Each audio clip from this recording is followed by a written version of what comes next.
this is compassion over silence, responding when someone is hurt by racism. So we will have a chance to kind of hear a little bit from each other in the chat and hear more about why I am teaching on this topic and why I'm here today. But I actually wanted to start with a poem that I think I learned about recently that really I think explains why we would talk about this in a sense. So this is a poem by Layli Long Soldier, and it's a poem in response to a joint resolution from Congress to attempt to acknowledge the long history of like terrible things, right, that this country has done for Native Americans. And so it turns out that they did this with very little acknowledgement, and it kind of turned out to be a really poor response and a poor apology. And so this poet wrote a series of poems in response to that, and I think we'll just hear one of those. So I'll go ahead and share that through this screen. So this is from this is being read by someone on the On Being podcast. I can't pronounce his name, so I think it may pronounce it, but otherwise this is where you can find it again is on the On Being Poetry podcast.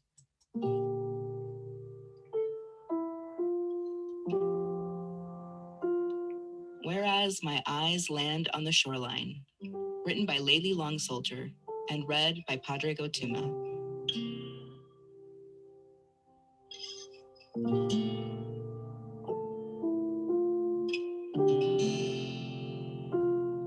Whereas my eyes land on the shoreline of the arrival of Europeans in North America opened a new chapter in the history of Native peoples. Because in others, I hate the act of laughing when hurt, injured, or in cases of danger. That bitter hiding. My daughter picks up new habits from friends. She'd been running, tripped, slid on knees and palms onto asphalt. They carried her into the kitchen. She just fell. She's bleeding. Deep red streams down her arms and legs, trails on white tile. I looked at her face. A smile quivered her, a laugh, and nervous. Doing as her friends do, she braved new behavior, feigned a grin. I couldn't name it, but I could spot it. Stop, my girl. If you're hurting, cry. Like that, she let it out, a flood from living room to bathroom. Then a soft water pour. I washed carefully, light touch, clean, cotton to bandage. I faced her, I reminded. In our home, in our family, we are ourselves, real feelings, be true. Yet I'm serious when I say I laugh reading the phrase, opened a new chapter. I can't help my body. I shake. The realization that it took this phrase to show my daughter's quiver isn't new, but a deep practice, very old. She's watching me.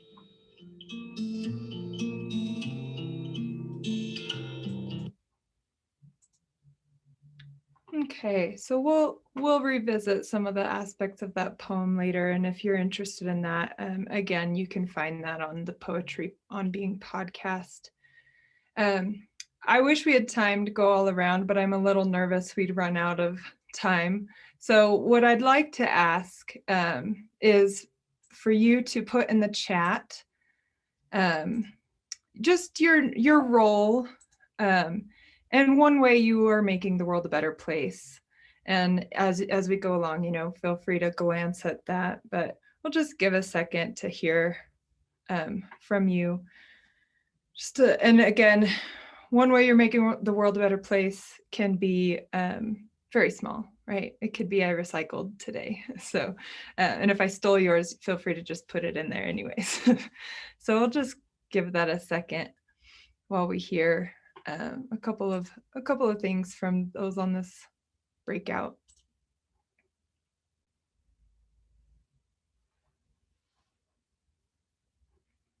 And while you think about that, I'll kind of let you know why I'm here and what I'm doing.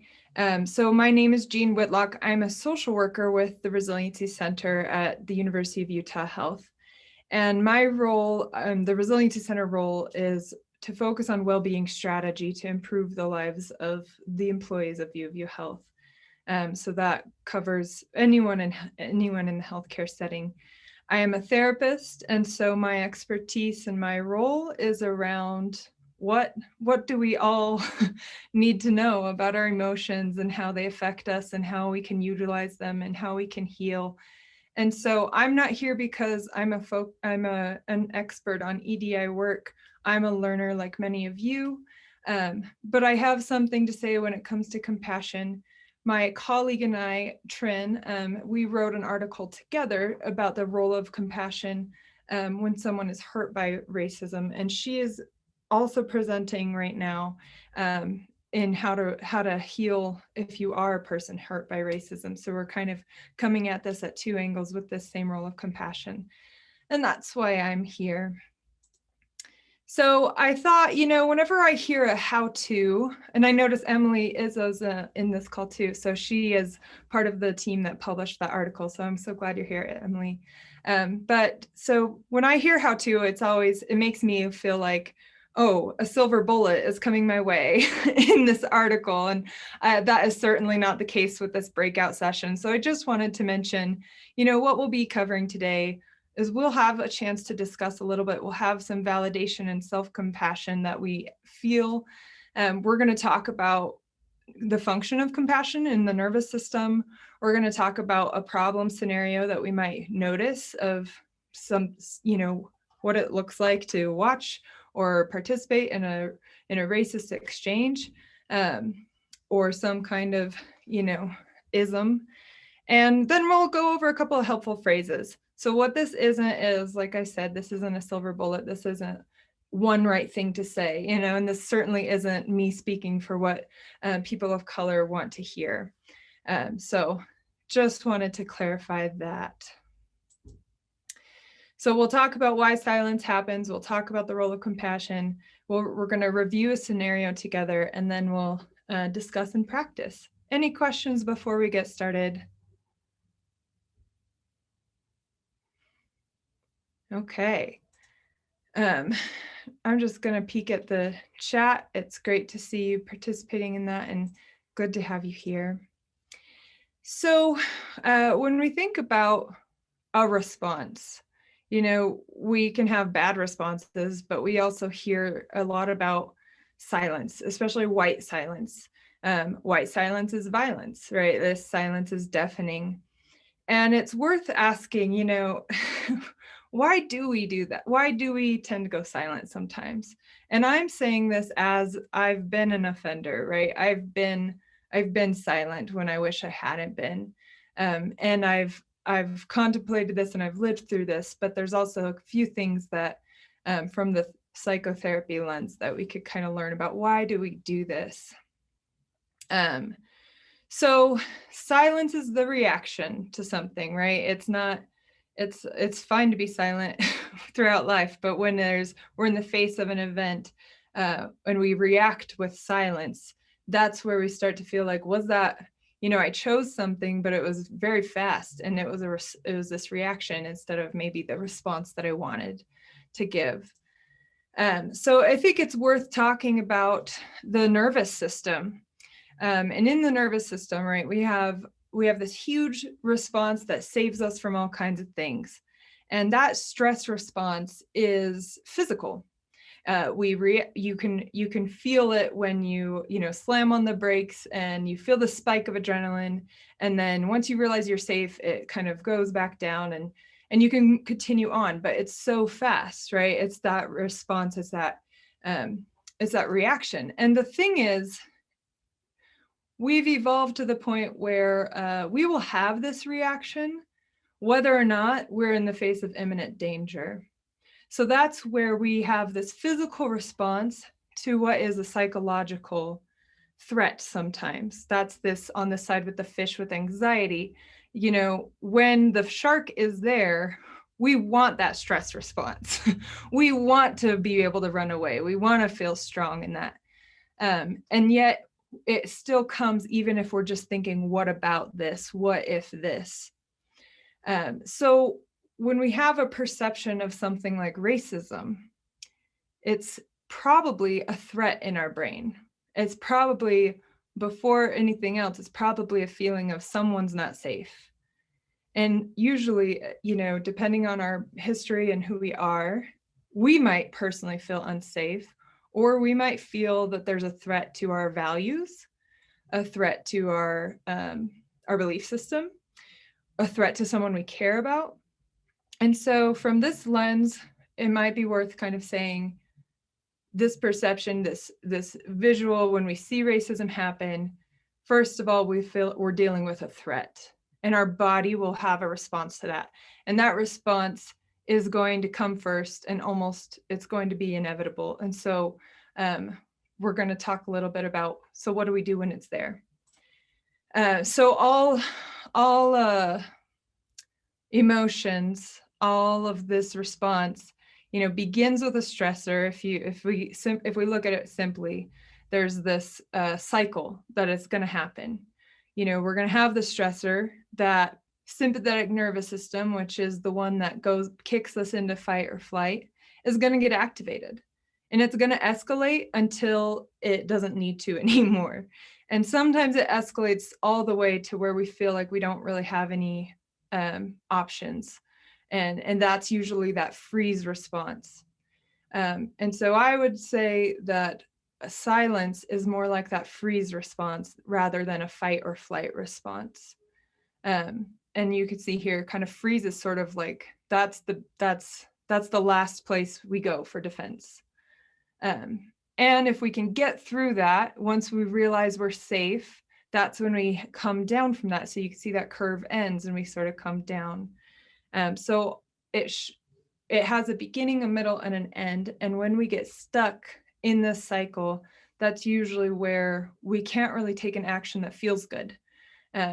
So that freeze can become more damaging. So a key point here is that freezing is a stress response, and that's an instinct, and we can get through that, and we can start learning a new response.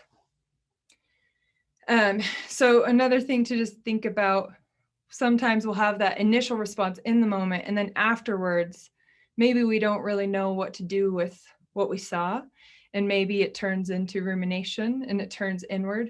And that rumination is also like a freeze response. Things can be on loop. We can sort of obsess over like that moment. And if you ever think about when I've ruminated, you know, it's painful and it feels stuck. It feels like we're stuck, and that's similar. So these stress responses can continue to work on us when we go inward. Any questions so far, or any thoughts about that? You can use the chat or go ahead and unmute. Any thoughts so far? Is this making sense? Yes, Jane, just that 100% relating to everything you're saying. This is what I hoped this was about, and I'm in the ruminating phase, and it's like I wish I had been prepared, like thinking about the situations and how to respond, and it's like I'm just like I want to be ready the next time. So it's just that it's resonating. Thank you so much, Kate. I mean, yeah, I'm with you too. Like we've all been there. I mean, I won't speak for everybody, but I've been to that place where I wish I would have done something. And I still find myself there. And I can have all the education in the world about microaggressions, and I still make them sometimes. So I appreciate that. Anyone else want to say anything about what we've talked about so far?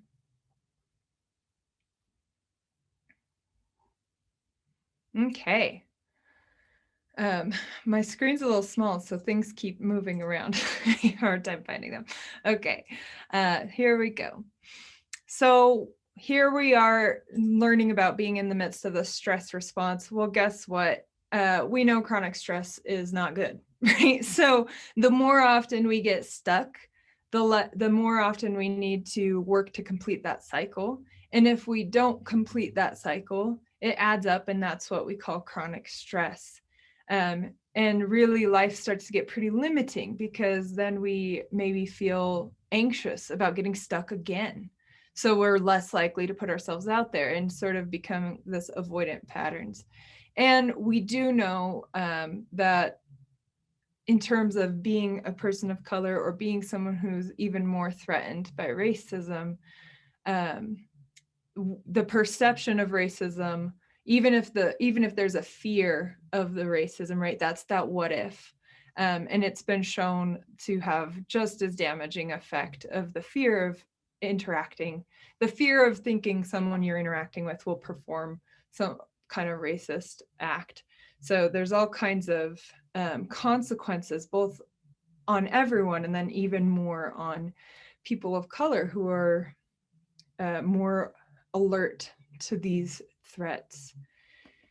And then we know that microaggressions, small to big racial comments, impact people of color in terrible ways. This increased suicidality, increased depression and trauma, and again, back to those chronic illnesses in the body with physical health. And as we heard in the other session, a mistrust in providers. So it's even harder to get treatment when we don't trust providers.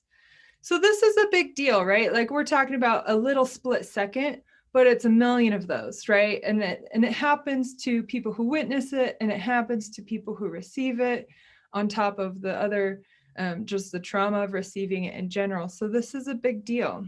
This affects all of us. And also, how can we help, right? How can we minimize this impact on people of color when we see them being hurt? And again, this goes beyond race and color, right? This goes with any ism and any marginalized person, or any disenfranchised identity. And as we also brought up, just that reminder of like, this is here, right? This is here too. So the disparities in our healthcare system, and with COVID showing that even more, if we weren't convinced already, like they said. So all of this leads to lives, right? And physical health and our humanity as a whole. So I just think this is a helpful model. Some of you may have seen this. I first saw this on a social media by Dr. Andrew Ibrahim. But this is just kind of helpful to think about, if we're in that fear space, if we're in that response, how do we get through that space? How do we go from this fear zone to learning? And when we find ourselves back in the fear zone, how do we recognize it? And how do we talk to ourselves? So to me, in a sense, work on self-compassion and compassion is an active anti-racist technique. That is something that is active. It's not an out. It's not a kind like warm and fuzzy. It is totally action oriented. So that's where we're going to go next. Again, any questions, feel free to pop in as we go. So we know we get in this stress cycle. We know that we're in instinct and we want to get out of it, right? Like, we want to complete that cycle and we want to go back to our executive functioning that's in our prefrontal cortex. When we're having that reaction, we're in the limbic system, we're in the primitive parts of our brain. We want to get back to the higher functioning parts of our brain. So one reason why compassion works to do that, which there are lots of tools, okay, compassion's just one of them, is that compassion's a positive emotion, not that there are bad emotions. It's just an emotion that can actually undo the negative consequences. Studies on positive emotion shows that you can activate a little bit of stress or trauma, and then engaging in positive emotions undoes that stress. So that's great. So now it's not just stopping the cycle, it's actually healing what's happened. Positive emotion also brings us a sense of meaning and connection.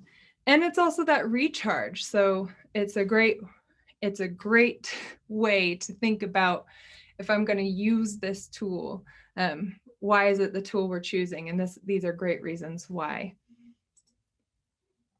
So every emotion has a function, and I could talk about this all day because I think it's awesome. But, all emotions, like we said, they are kind of part of that primitive brain. They're very, very old.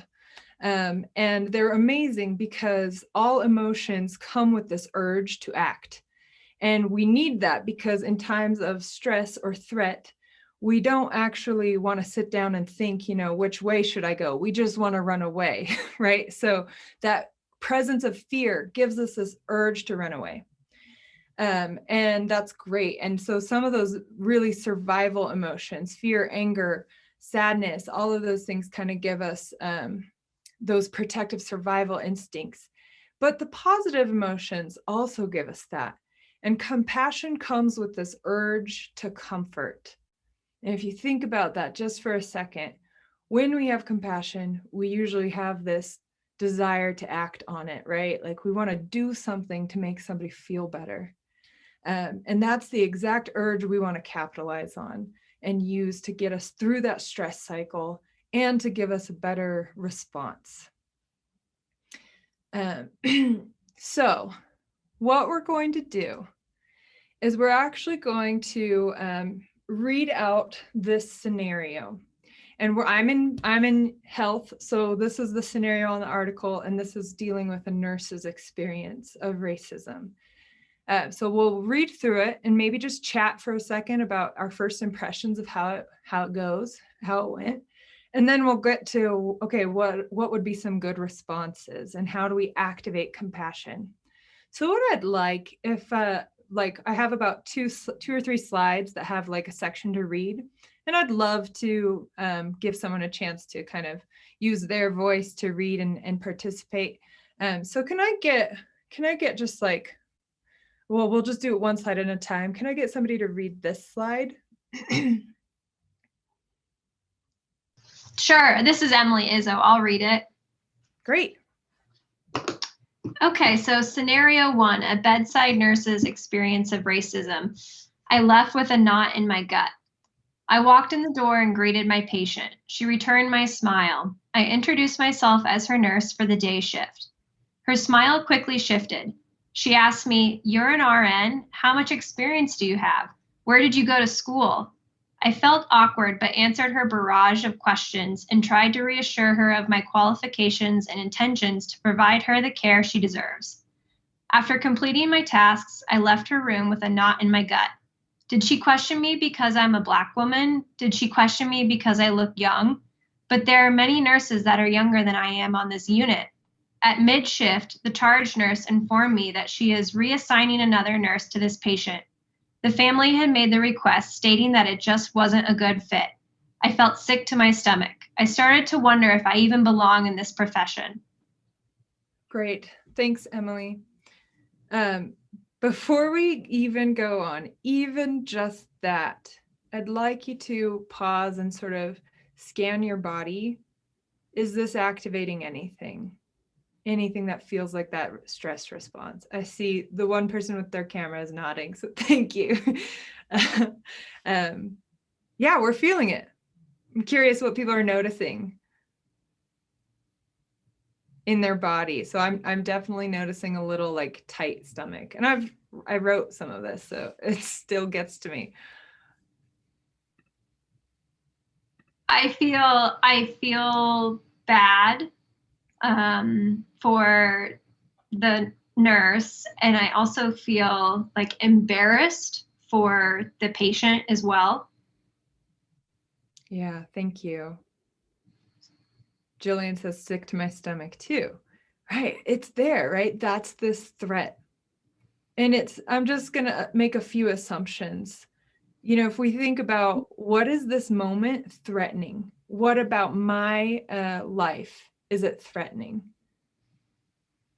And the assumptions I'm making is it's probably threatening our sense of good in the world, right? Like it's threatening our belief system that maybe we're post-racial in some way, right? Like it's threatening our values of kindness. It's threatening our value of fairness and justice. Like those are big ideals. They matter. And even just now in this little moment, we can feel that. And we can feel that threat. Yeah, self-doubt. Thanks. So what do we think this nurse is feeling? I mean, we know she said not in my gut. The sense, like you said, self-doubt. Any other thoughts on where she's at right now as she's leaving this room and being told, you know, she's going to get reassigned?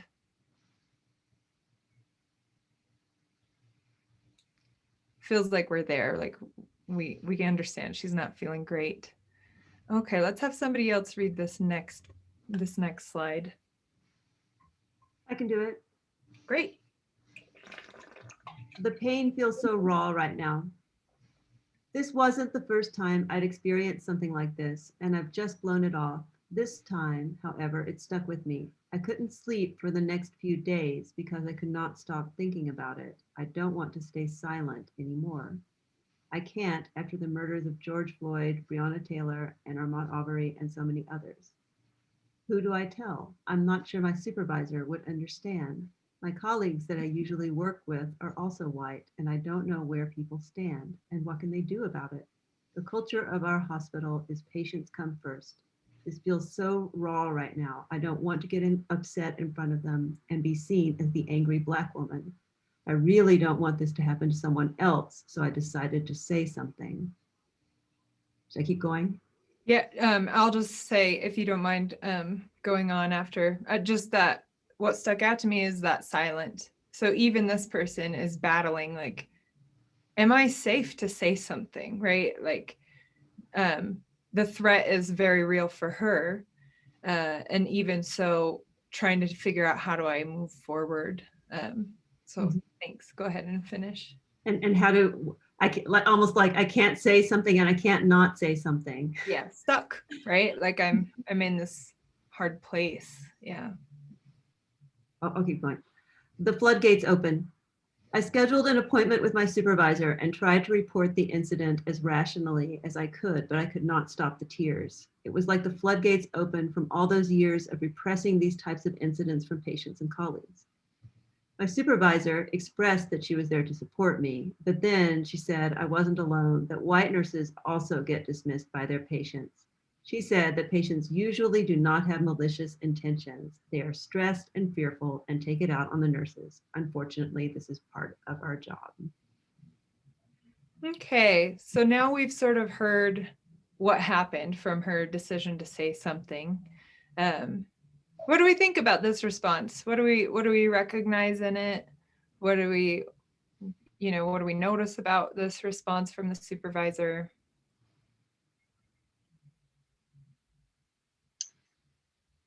I feel like the supervisor showed compassion, but then kind of erased it by almost minimizing the nurse's experience and saying, well, other people experience this, and this patients don't normally have malicious intentions. And so, yeah, I think she kind of minimized the nurse's experience. Thank you. Great. Yeah, focused on the patient, right? Mm-hmm. Betsy says, I wish the supervisor would not have played down, like you're saying. And Brett, the nurse would feel discounted. Yeah. Oh, and how alone they must have felt. Yeah. Yeah. So there was like that, I guess what we would call, oh, I just missed the term. Like, what's that word when you're like talking, but you're not really, I can't remember. It's like walk the walk, but you walk the talk, I guess, but I totally lost the verbiage I was using. Yeah. So there's sort of just like, lip service. That's what I was saying. That's what I was looking for. It was some lip service, maybe. So we kind of feel mixed. We feel mixed on this response of like, it was sort of there, but then it kind of made it not, and then ultimately leaves the nurse with the stress and the fear, right? Like the nurse gets to take home the consequence of that. All right, we've got one more slide to read, and then we'll go on to further things. So we have one more person read this one.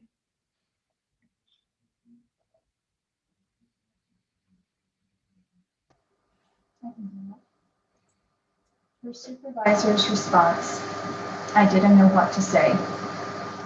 One of my staff came to me today. I work hard to be available for staff to express their concerns. I'm not aware of anything for this nurse, other than a patient's family requesting a different nurse over her. It happens a lot. Patients get connected to different caregivers for all kinds of reasons. I welcomed her in and she started crying. She told me she hadn't slept. She said she couldn't help but feel that the patient had asked for the change because she was Black. I felt my stomach flip. I didn't know what to say. She is clearly upset. She is usually even keel and not very emotional. There's part of me that accepts that what she's saying is true because I've experienced similar discrimination as a woman within healthcare, but I'm anxious to go down that path. Sometimes patients are just difficult.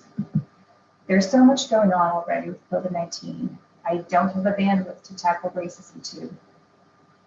I told her I'm here for her and that she can always talk to me. I told her she's a good nurse and this patient doesn't change the way we see her performance, but this happens to everyone. Sometimes patients are just difficult. It's our job to help them feel comfortable when we give them care. I said I was sorry this woman took it out on her. All right, thank you. Okay, how do we feel about hearing from the supervisor's side?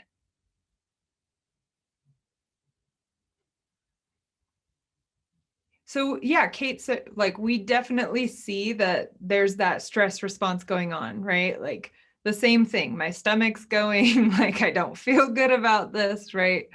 And then as it goes on, sort of like trying to process it and what to do. Any other thoughts on like, what are we seeing with the supervisor? And also maybe, can we relate?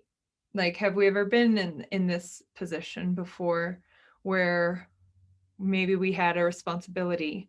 Any other comments on this? She's well-meaning, but she doesn't have, I don't think she wanted it to come across the way it did. Maybe she doesn't have the experience or the training to kind of know how her words will be taken. It's unfortunate for both sides. Yeah. So she's trying to figure it out, right? Or and is trying to like do that quickly, right? Like often we get into this solution focus mode of like, well, how do we just like move on and how do we just get this? And I think I'll just point out like that's where this sort of whether it's privilege from, you know, the supervisor's race, whatever it is, or if it's privilege from that hierarchy, there is a bit of privilege here too, right? Where maybe we could feel bad for the supervisor, but ultimately the nurse takes home the stress, right? And that's that impact we've been talking about, that that chronic stress as it adds up. So that's part of the privilege, is like who, and not to say that the supervisor wouldn't, you know, again, ruminate or feel bad about this for a while, but the impact is really carried by the person who's most hurt. Any other comments or thoughts? Because we're about to get into what do we do about it. So if we're ready, we'll just go on to that. But again, feel free to jump in at any point. So what we've got here is we've got some graphs that we've got some tables here that show some examples of kind of like those, oh, ouch, that maybe wasn't the best phrase, or like that's an example of the things that were brought up, minimizing and maybe, you know, just making it about somebody else. So we'll kind of go over those. So this is kind of where we're getting into, these are examples. these are some good things to try to avoid. At the same time, like, and what we'll offer instead is not going to be perfect for every situation, right? And it's sort of that, these are examples, and can we get to the heart of them? So that's what we'll cover. So you can see here, feel free to just take a look and kind of start noticing these common reactions, these themes that we see, and see if you can find, like, how did these common reactions relate to the stress response? How are these common reactions fight, flight, or freeze?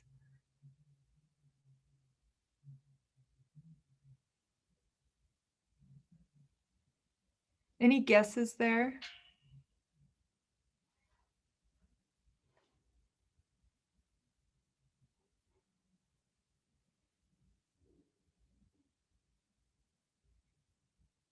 So I'll just point out the word defend, right? Like, that's a pretty survival instinct, right? Like, that's kind of a fight response, or even a flee or avoidance response, right? I want to defend myself from the responsibility, or I want to defend myself from the truth, which we talked so much about in that session of like how important it is that we actually see what's happening. To me, rush to problem solve. Yes, thank you, Jillian. Rush to problem solve is a fight response, right? Like, let's conquer this, right? Let's fix it.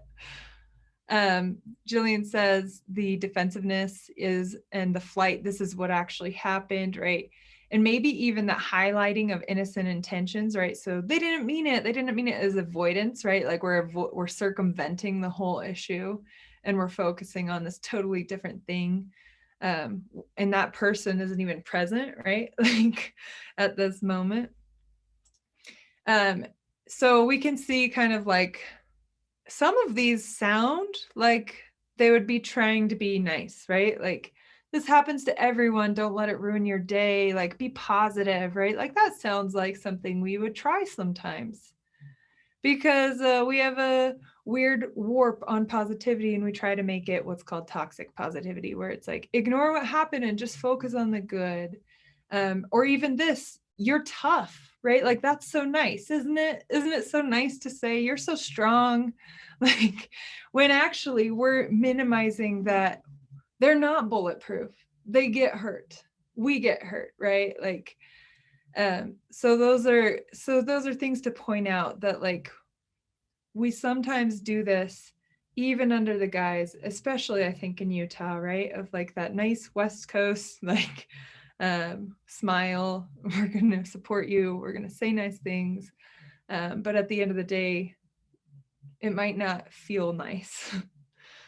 Anything else that you're seeing that sticks out as like, I could see how that would be a common, like, I could see myself saying that, like, not to like make us all feel bad or anything, but anything else that you're noticing of like, this could be tricky. Like, these are reactions that we give, or anything else that stands out as like, yeah, I hear that sometimes.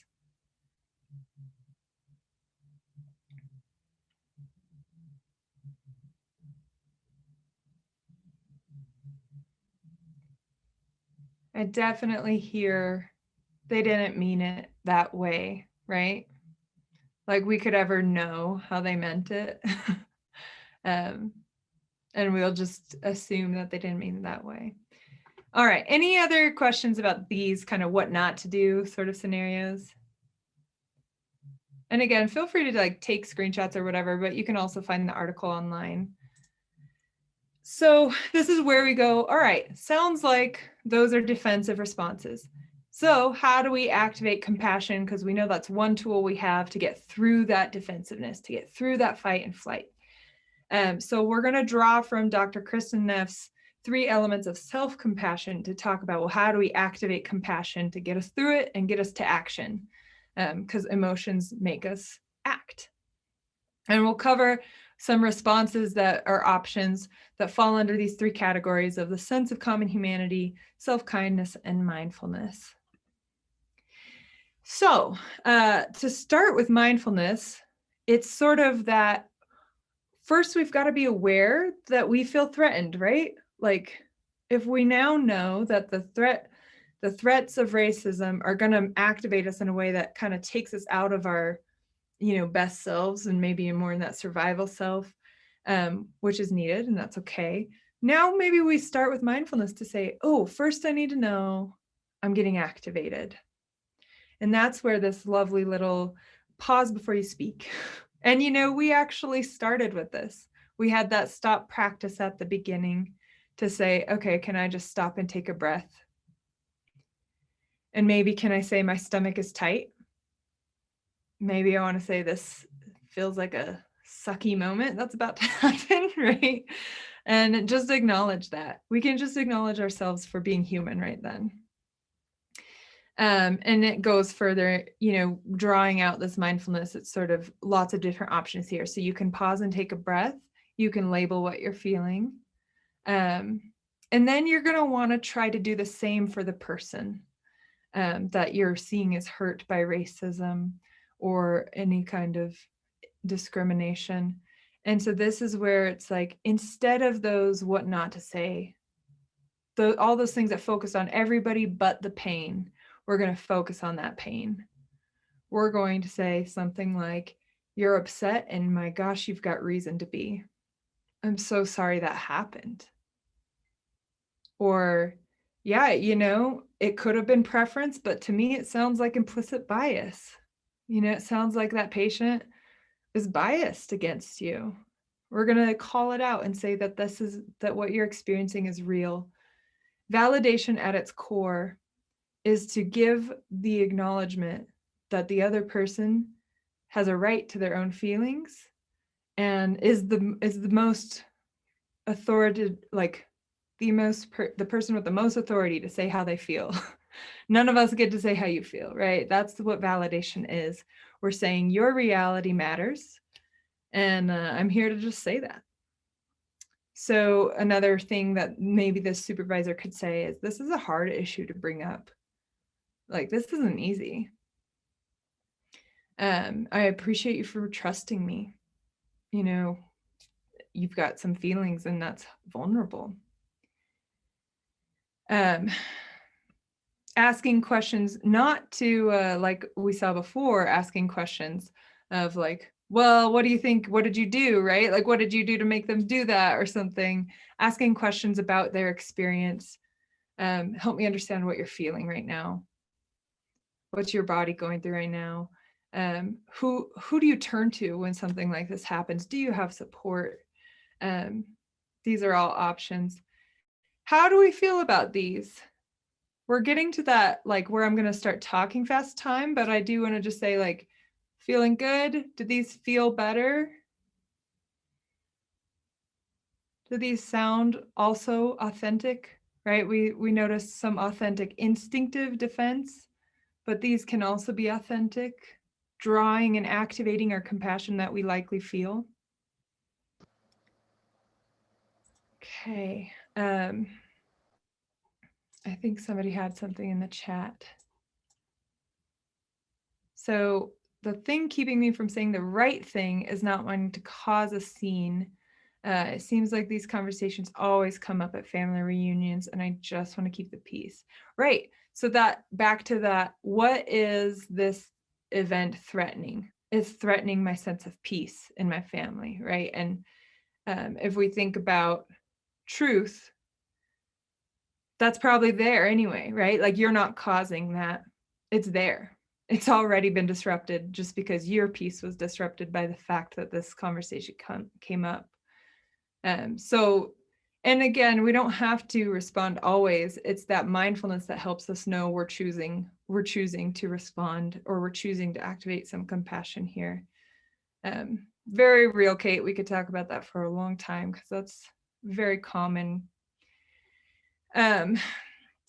So the second thing, so mindfulness, we did that. That's that awareness, that curiosity. Second, let them know they're not alone. And the supervisor was like, you're not alone. Other people get discriminated against for just being, like whatever. And it's like different, right? We're not talking about that kind of, you're not alone. We're saying they're not alone in this feeling. They're not alone in feeling scared. They're not alone in feeling unwanted, like they don't belong. So we want to express that they're not alone somehow. Again, the focus is on them. The focus is on how they're feeling. I'm here to support you. We can sit here as long as you want to try to figure out how to respond. You're not alone. Other people have been through this and they haven't been helped as much before, or whatever it is.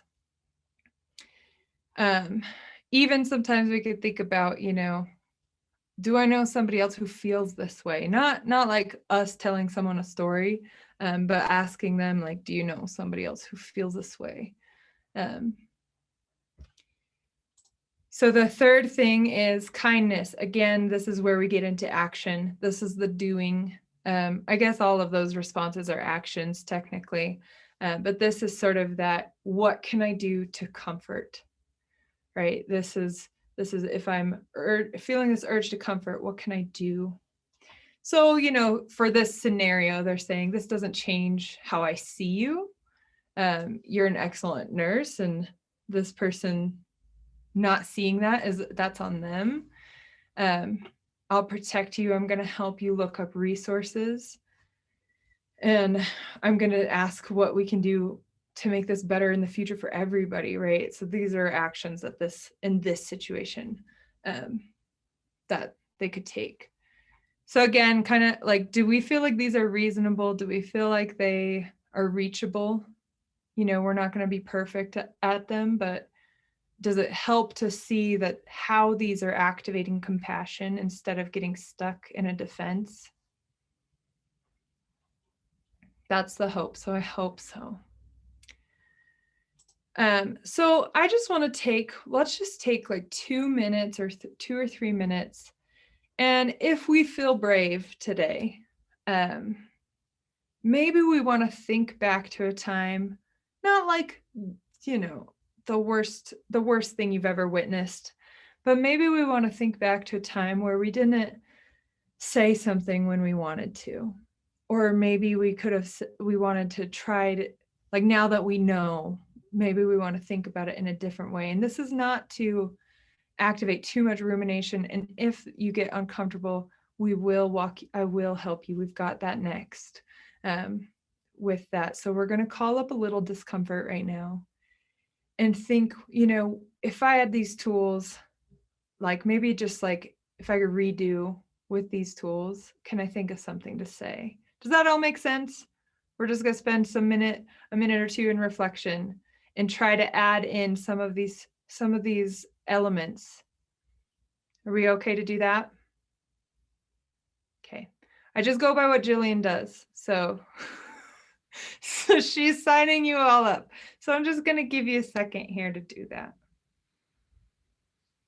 Thank you.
I'll just give it about 20 more seconds, and then for time's sake, we'll move on.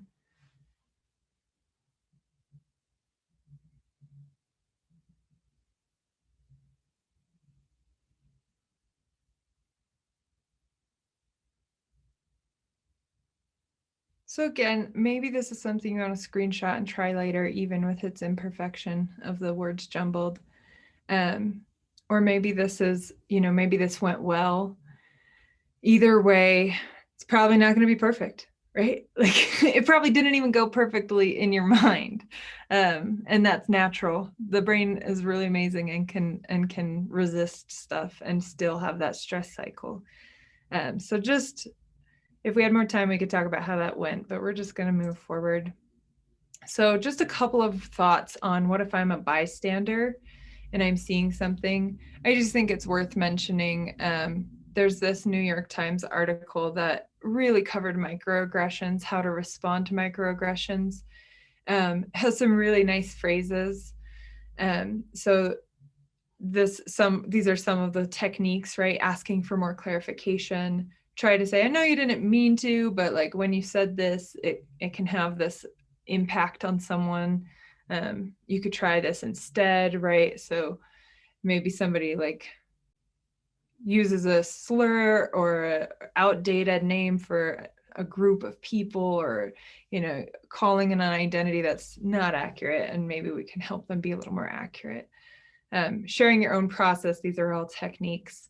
I also thought it'd be worth sharing this handout on bystander intervention do's and don'ts. This has a lot of great information, and at the same website there were some videos that sort of go through these. I just really want to point out in this section, do make your presence known.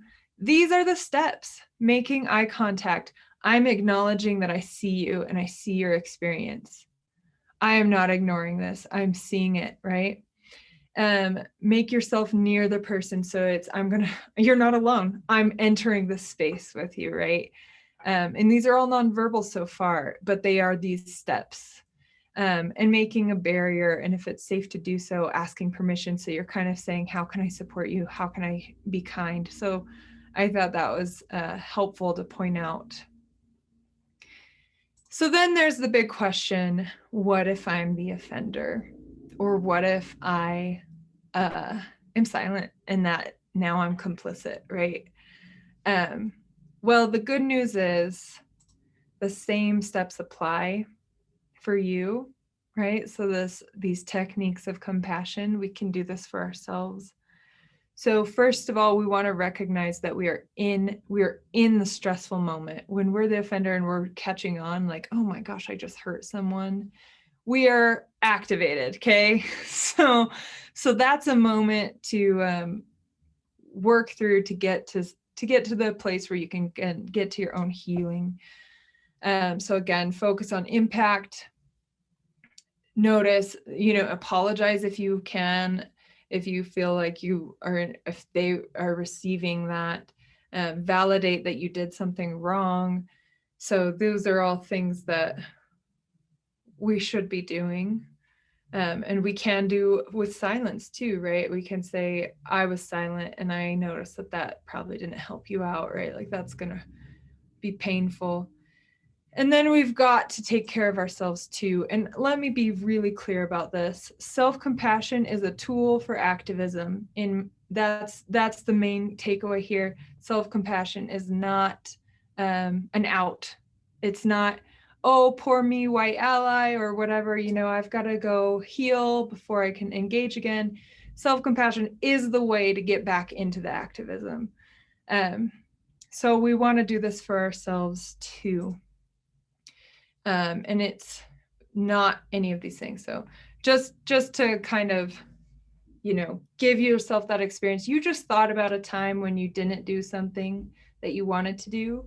And I'm betting that was not comfortable to think about. So to run through these steps right now, I'm going to invite you to just follow my prompts, and we're going to experience how self-compassion, even for ourselves, gets us through that cycle and ready to move forward. So first thing we're going to do is we're going to acknowledge that was not comfortable. And maybe you want to acknowledge physically, where did I feel that discomfort when I thought about that past memory? Maybe I felt it in my jaw. Maybe I felt it in my back. Maybe I'm getting fidgety. All of those are signs of distress. And then the second piece is know that you are not alone, right? You've got about 10 people on this call who are right there with you. And also that people get embarrassed. It's a human feeling. We get ashamed. It's part of it. So we're not alone in this feeling. And then the third step is right now, do something kind for yourself. And that can be, I'm going to take a deep breath. That can be, I'm going to stretch that part that felt really tense. That could be, I'm going to make sure I take 5 minutes before my next meeting. So these are all options for self-kindness. We're at our time.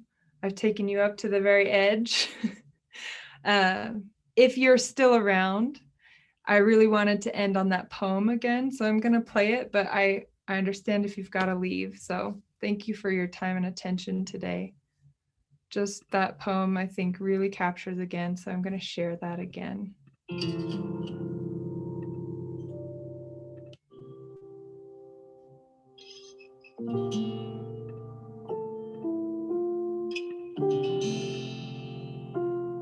Whereas my eyes land on the shoreline of the arrival of Europeans in North America opened a new chapter in the history of Native peoples. Because in others, I hate the act of laughing when hurt, injured, or in cases of danger. That bitter hiding. My daughter picks up new habits from friends. She'd been running, tripped, slid on knees and palms onto asphalt. They carried her into the kitchen. She just fell. She's bleeding. Deep red streams down her arms and legs, trails on white tile. I looked at her face. A smile quivered her, a laugh, and nervous. Doing as her friends do, she braved new behavior, feigned a grin. I couldn't name it, but I could spot it. Stop, my girl. If you're hurting, cry. Like that, she let it out, a flood from living room to bathroom. Then a soft water pour. I washed carefully, light touch, clean, cotton to bandage. I faced her, I reminded. In our home, in our family, we are ourselves, real feelings, be true. Yet I'm serious when I say I laugh reading the phrase, opened a new chapter. I can't help my body. I shake. The realization that it took this phrase to show my daughter's quiver isn't new, but a deep practice, very old. She's watching me.